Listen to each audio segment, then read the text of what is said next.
So I started GoFundMe. We raised a little bit of money, but then one day I get an email. I've actually never talked about this from one of the founders from Youth to the People. He's like, this is super cool. How's 5,000? I was like, what do you mean how's 5,000? There's some things I'm suspecting we're seeing right now. What do you think it is? Tell me. One thing we've been seeing a lot has been face mists and toners, really light, fluid ways to deliver efficacy. We saw that with Rhode launching hair care brands venturing into other things. For beauty brands out there who want to meet the bare minimum of claims testing, what if we stocked at like a Sephora or an Ulta? For the love of God, just hire a researcher to understand the ingredient data. Are there any phrases that you just should not use on beauty packaging? Yes. Hey Business Besties, welcome back to Female Founder World. It's Jasmine, I'm the host of the show, and today I'm chatting with AJ Aade. She is the founder, chemist, and CEO behind SULA Labs. Welcome. Thank you. Thanks for having me. Today, I want to chat a little bit about building SULA Labs and your story. I think it'll apply to anyone who has something to formulate because that is what you do. Yeah. And I think it's one of those areas that's like really hard to Google and you need expertise and it can be expensive to get that expertise. And I just wanted to have you on to tell us all of the things, all about it. Thanks for having me. I appreciate it. And I also wanted to especially thank you because I think usually I'm talking about like science and like building things, but I'm not typically invited to talk about like the entrepreneurial steps to building SULA Labs. So I appreciate that. I mean, I'm very interested in how this all came to be. Yeah. Tell us a little bit about SULA and what you've created. Yeah. So SULA Labs is a lab. It's an R&D lab that specifically formulates and clinically tests products for beauty brands that have customers with melanin-rich skin and texture-rich hair. We pretty much run the gamut in terms of the different types of formulation types and as well as the ways that you can substantiate claims or just do a little bit of analytical testing on your products. And you're based in LA? Yeah, we're based in LA. And what brands have you worked with? Oh my goodness. Tell us the client roster. Well, some of the ones that I think that people will recognize, I mean, most recently we did some work with Tracy Ellis Ross's beauty brand Pattern, which was a hair care brand, but they just launched Body and we helped support that launch through some clinical testing and claim substantiation. Soft Rose, Kwani Burnett. She's in the community. Yep, Sephora Accelerate 2024. 3, honest 2, one of the years. Recently, yes. We did some work formulating products for her hair care brand. I mean, there's been so many. Dr. Rose Ingleton, MD, we helped launch that vitamin C. Dr. Nana Beauty, we launched her line. Just John Legend, we worked on and testing his products. So there's been a lot in our portfolio. That's awesome. Yeah. How did you get started? Take me back to 2021 when things were getting off the ground. 2021, I was actually working in formulation and clinical testing at a contract manufacturer and their partner brand that at the time was just embedded into much of the manufacturer's work. And they were kind of in like the medical grade space, which for all of my scientists out there, we know it's not really a regulated term, but typically medical grade products tend to have a lot more claims testing behind them. So doing all the clinicals, think like SkinCeuticals, Skin Medica, Obagi, that type of world.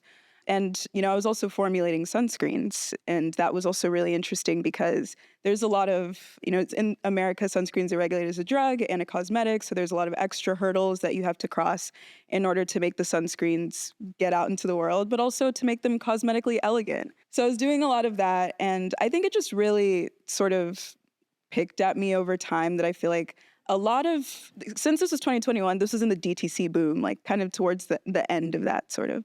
And it was really bothering me that a lot of the messaging post 2020 towards brands that cared about melanin-rich skin and textured hair was just through the marketing, like through the models and through the messaging. But it didn't really feel like a lot of the R&D spanned towards that. And I realized through my job that a lot of that inclusivity work starts in the science and actually at the bench before it touches the bottle, before it touches the models and the marketing. And I caught on to that early, which led to me quitting my job. Wow. Okay, so 2022 is kind of when things really started going and you started with the GoFundMe. What was that all about? Yeah, so I remember I was talking to my friend Adrian. Shout out to you, Adrian. And he was telling me, I really want to raise some money for Black History Month. We were framing it as Black Futures Month, right? Like what can really do for not only our Black future, but the collective Black future, right? And what I was building, I think, and what I'm still building, I think really lends itself to building a better Black future and inclusive future. So I was like, you know what? You're right. Let me raise some money. I just started a business too a couple months ago. So I started a GoFundMe saying, this is our mission. This is what we do. And, we raised a little bit of money, I think about 1,000 something dollars for over a couple of weeks. But then one day I get an email. I've actually never talked about this. One day I get an email from Greg, one of the founders from Youth to the People. And he said, hey, like, I would love to talk about what you're doing. We hopped on a call. He heard about it. He's like, this is super cool. So how's 5,000? And I was like, what do you mean how's 5,000? He said, how, like, can we give you that? And I was like, sure. And, I'm really grateful for that because I feel like that helped me understand that we were doing something right at the time. Because Youth to the People, that was pre-acquisition. And then a couple days later, Topicals, Olamide from Topicals also donates 1,000, and that money really stretched us for several months at the time. So thank y'all both, if I haven't already said that. And then what happened with the Honey Pot Co? Yeah, so later that year, literally a couple months later, the Honey Pot Co., I remember they had changed some things in their formulas. I think they were also gearing up for acquisition or something of the sort. And one of those things was preservatives. And it sparked a lot of online discourse about why we use preservatives. Are they safe? Should we trust preservatives? Which I'm here to tell you all you should. We need them. We need them, If you're going to be yes. buying anything off a shelf, let's hope it has a preservative in it. Yeah, and we could talk about this later when building a brand, but also if you're keeping it in your shower, right? You want it to have preservatives, which these products you would keep in your shower for their feminine wash. And, I started a thread on Twitter saying, here's why we need preservatives. Here's why we should trust them, kind of explaining it. And it gained a lot of traction. And days later, they reached out saying, hey, we really like the way you explained about our product. Not only would you mind like creating some content with us on this, kind of, educating on the science behind it, but also coming with us to Essence Fest this summer to do some science communications on this topic. And it was great. I met B and the team, and they were super wonderful. And that also helped sort of fuel as a partnership the growth of SULA Labs. I want to kind of understand between those early days, you get a little bit of money together, you actually like this becomes a business, to now where you've worked with some really established brands. What were some of those things that you were doing during the last couple of years to kind of build this up as a true business? Early on, people saw me as a formulator, as an alchemist, really. Like, we can contact this girl to make some things. And I realized that I had something there. Like, the business proposition was really important. Like, it wasn't just that you can find anyone to make something, right? But someone that specializes in your product's goals.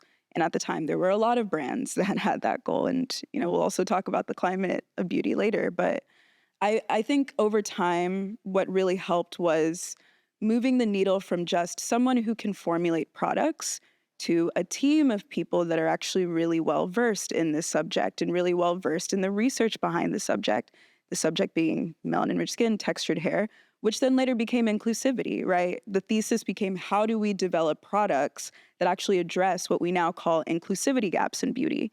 And those inclusivity gaps, we believe, start in R&D. So I obviously couldn't do that all myself. In 2022, I brought on a team member that we still have today. She came from decades of, experience behind hair care brands, right? And color and everything like that. And scaling, making a product scalable, which I think a lot of brands don't really see from a far-sighted perspective when they're just starting out. So that was really helpful. And that helped us change from just being able to help someone start out to those that are all already doing things and they want to be able to go the distance. And then I think 2 years later, we also brought on a derm, which accelerated our capabilities into clinical testing, and that drew on my previous experience of claims testing and how to really understand how to make compelling claims, but also design experiments that test some of the endpoints that are most important to those with melanin-rich skin and textured hair. So yeah, I mean, that it wasn't a smooth walk in the park and it's not still a smooth walk in the park, but I think we've definitely established ourselves from not just formulators, but to an R&D powerhouse in this space. That's amazing. I want to ask you in a minute, we're going to get into the stuff that people need to know when they're formulating. But first I want to talk about trends and the beauty space, because you must get a lot of brands coming to you with, I want to create this, and be able to connect the dots of like, oh, this is an interesting thing that lots of people are asking for. Yeah. What are you seeing? Like, what kind of shifts are you seeing in the space? Yeah. Oh my goodness. I mean, I don't realize that something is a trend until like many of our intake forms are asking for a Yes. thing or our repeat customers are saying, hey, like this retailer is asking for a thing. And that's why at the end of the year, every year we do like a Spotify Wrapped sort of. It's like, these are the things people are asking for. And later on, they actually end up hitting the shelves. So some of the things that I've been seeing, I saw the blush thing from months What prior. blush thing? You know how like now people are doing blush and Yeah. like also lip and just a bunch of fun ways to incorporate color into skincare and like makeup hybrid. That was definitely something we were seeing like end of 2023 going into beginning of 2024 just as intake inquiry. And then one thing we've been seeing a lot this year has been face mists and essences and toners, really light, fluid ways to deliver, you know, efficacy. And we saw that with Rhode launching, right? And there's some things I'm suspecting we're seeing right now. What do you think it is? Tell me. Okay, so one thing that I really caught on to is, I guess, hair care brands venturing into other things. So for example, Amika, I think they bottled the fragrance of like one of their hair care products that people know and love. Pattern going into body care, right? So these really established hair figures, but then also textured hair really having its own K18 moment and Olaplex moment. I think hair care is definitely a really, and fragrance, really booming categories that we're seeing in intake forms. And I have a lot more, but I know we don't have all day. I mean, I want to hear them. Do you have more? Because I would love to know. I think people are really curious about like, because you see this stuff coming through months or years before you actually see it on the shelf and a beauty publication is going to be able to report on it. Right. Like, you're seeing it from the founders coming up with these concepts right at the beginning. Yeah, like body care, definitely saw that from a mile away. Like, I mean, even things like veering into really niche aspects of body care, like multitasking deodorants that aren't antiperspirants, but and also, you know, foot care. I'm seeing a lot of right now. That is so like the skinification of all these other types. Scalp care, definitely saw that. So, and also still seeing those things. So free ideas, guys. Is there anything that you think is slowing down? Yeah, I think traditional barrier care is slowing down for What sure. does that mean? Like, you know, there was that point in time where everyone was like, this is a moisturizer, you know, and it's good for your barrier. And our barriers are stressed. Like that, I feel like was a very 2021, 2022, even as far as 2023 peak season.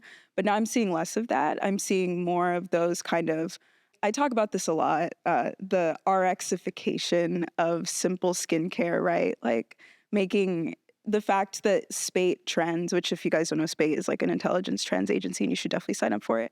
But the fact that ketoconazole, which is a prescription strength, like dandruff material, is even being searched as much as it is from consumers, is what's signaling the fact that people want more RXification, like prescription strength performance from some of these problems that they're seeing, because traditional skincare products may not be cutting it for a lot of people. Interesting. And I think people, I think also as like we see the beauty industry, even just aesthetically, it's kind of like injectables and treatments that maybe used to be reserved for a very select number of people who had access to like a plastic surgeon or whatever. Yeah. Now it's kind of table stakes for people to have Botox or filler or whatever. And so I think when they look at skincare, they want a similar kind of effect, like before and after effect. Products before and after effect. Or at least evidence. I was like recently judging a beauty awards and like I saw a lot of really great brands in a category, but what ultimately moved the needle for a specific brand to win was just the sheer amount of clinicals that they had, which one can say like, okay, well that costs money and like all these things, which it does. But just really interesting to hear how much we're approaching towards that RXification. But also I have a lot to say about the fact that I'm not sure that it's always realistic, right? To achieve such results in such a shorter time period. Like there was a time where it was okay to have 12 weeks or okay for product developers to request 12-week data in a clinical study, right? Especially for hyperpigmentation or skin tone evening products. Like 12 weeks, realistic for you to even your skin tone. Now folks are requesting 4-week data, right? And I'm like, okay, y'all, these aren't drugs. Yeah. And yeah, there's a lot to be said about how we're asymptotically approaching a specific standard of evidence that may not always be realistic to beauty products because they're not drugs. But formulators just have to get, we always have to meet the burden of proof. So Wow. that's what I spend all my time doing. Okay, let's talk about clinical trials and testing. What for beauty brands out there who, they want to just like meet the bare minimum. Let's start there. The bare minimum of claims testing. What do they need to be doing before they want to be able to, for example, be stocked at like a Sephora or an Ulta or one of these big retailers that are demanding like this, like more testing before you can go on shelf? Yeah. So there are really expensive ways to do this.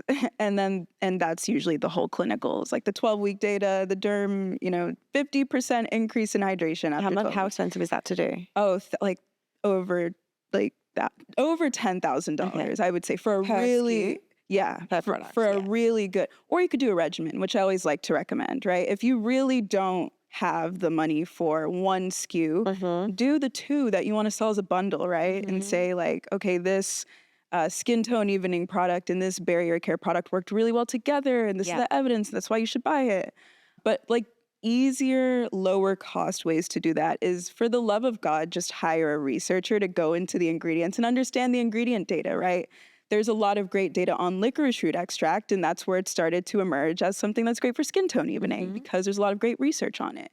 So just having someone really parse through your ingredients in your formulation and give you claims based off of that is a really good way to do it from a small scale. Now that could get tricky because just because there's 1% lactic acid doesn't mean it's going to work as well as something with 10% lactic acid, but just really, really auditing the quality of what you already have without doing anything new. So just to clarify, like basically you're saying you could do your own research and clinical trial, or like trials, studies, or you can look at the existing research for the ingredients that you're using and kind of leverage off that research, and that's kind of enough. That's one like really bare minimum way to do it. And really that work should be happening during the R&D phase too. Yeah. Because that can inform how much you need to add or something of the sort.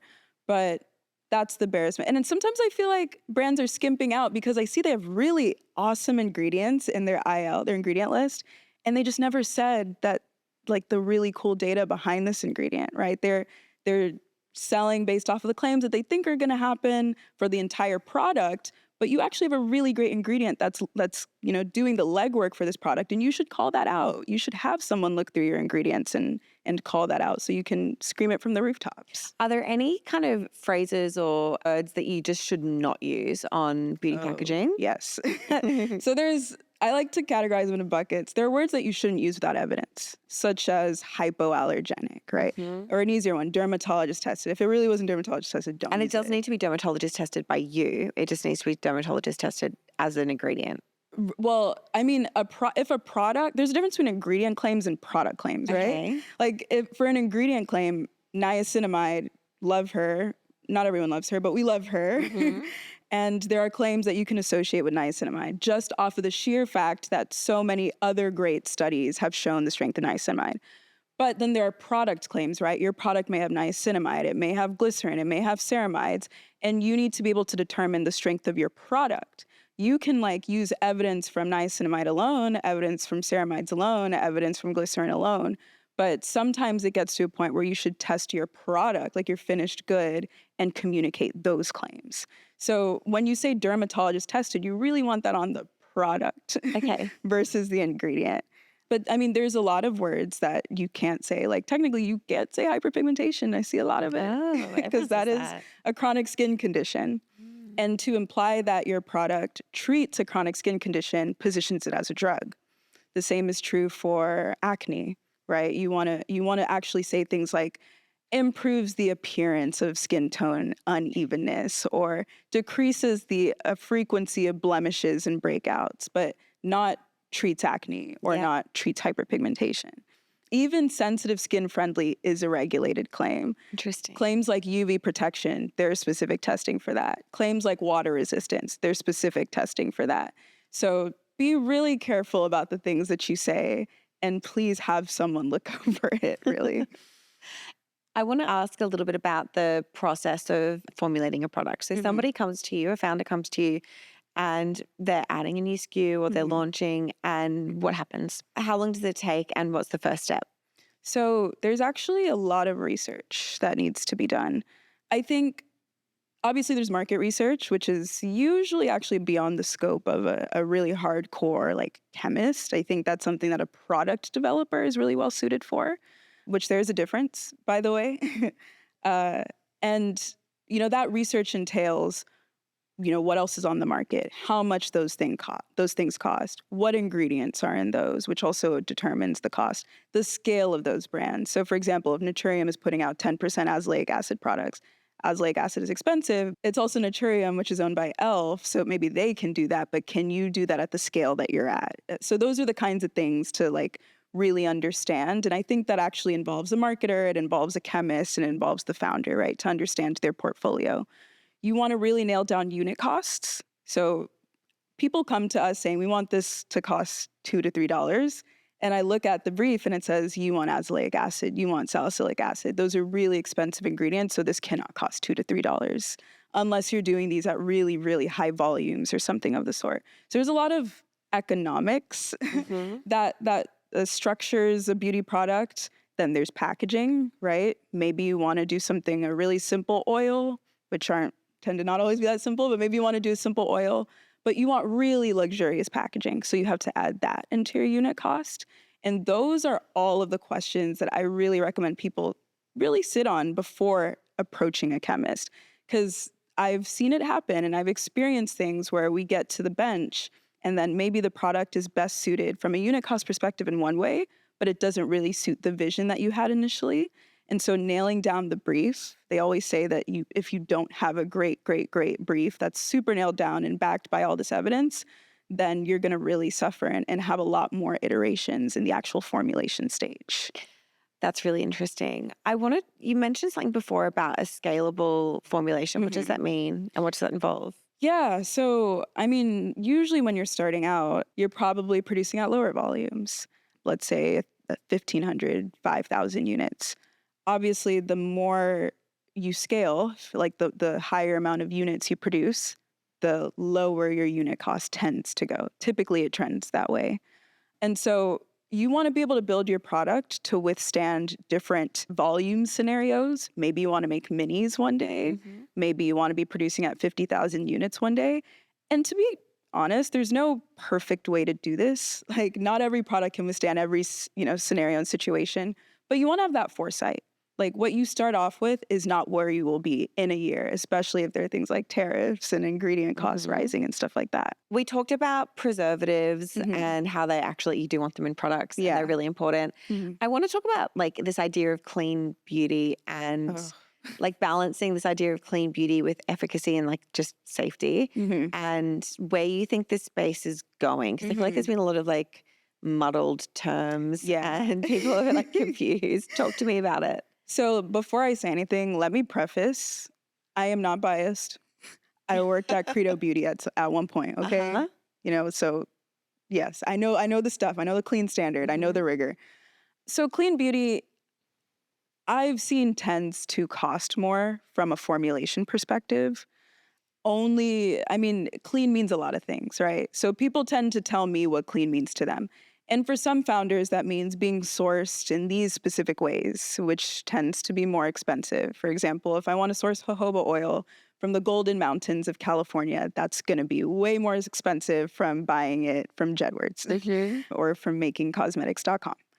Shout out to them. But, those are the things that tend to add up to the price tag of clean beauty.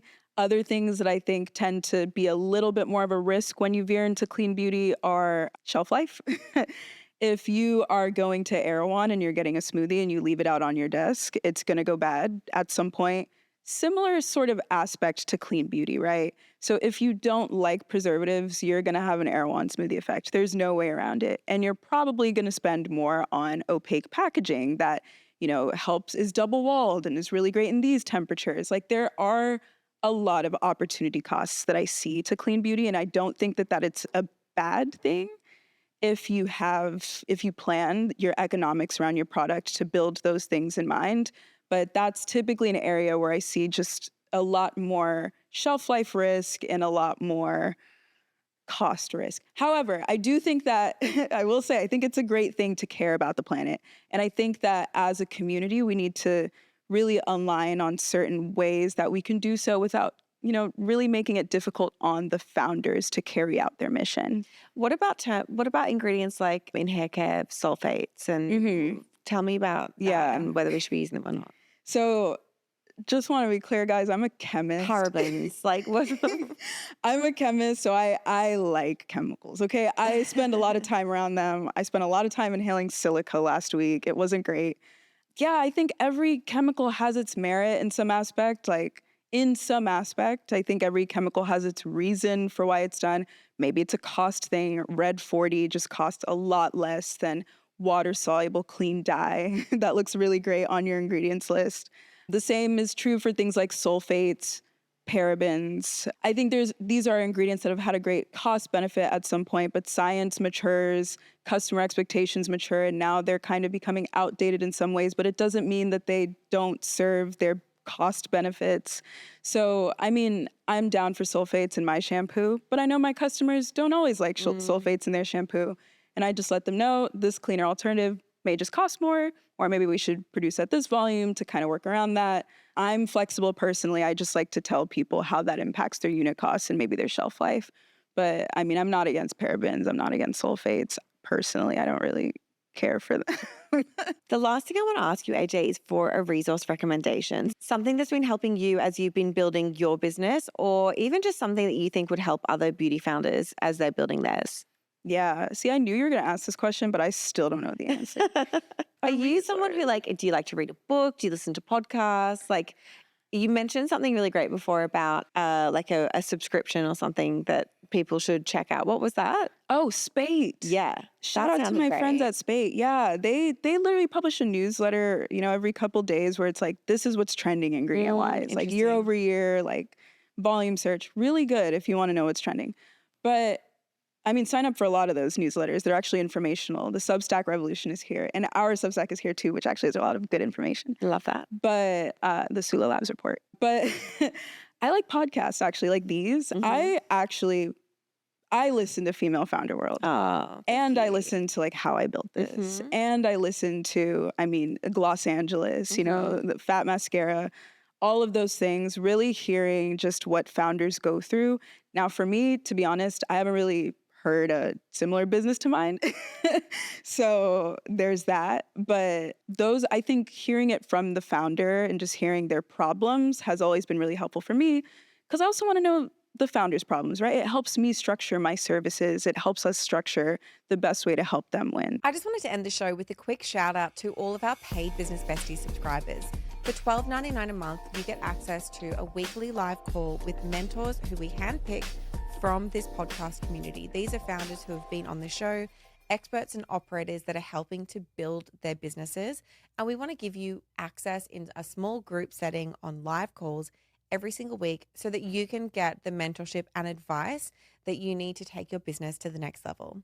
In addition to the live calls and the community, you also get access to a big database of workshop recordings, group coaching call recordings, templates, contact lists, and just all of the tools and resources that you need to make this business a success.